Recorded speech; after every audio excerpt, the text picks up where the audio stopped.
શ્રી પ્રમુખ એજ્યુકેશનમાં તમારું સ્વાગત છે। આજે ધોરણ 6 પ્રેક્ટિસ પર પ્રકરણ બીજું રેખાઓ અને ખૂણાઓ, તેનો ઉકેલો અને ચકાસો। પ્રેક્ટિસ એના પ્રશ્ન 4 જોડકા જોડો।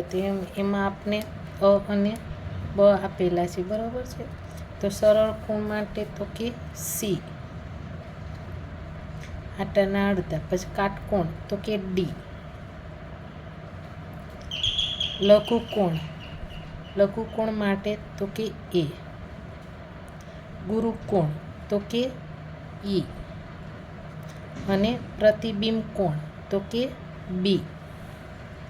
તેનો બીજો વિભાગ અ અને બ।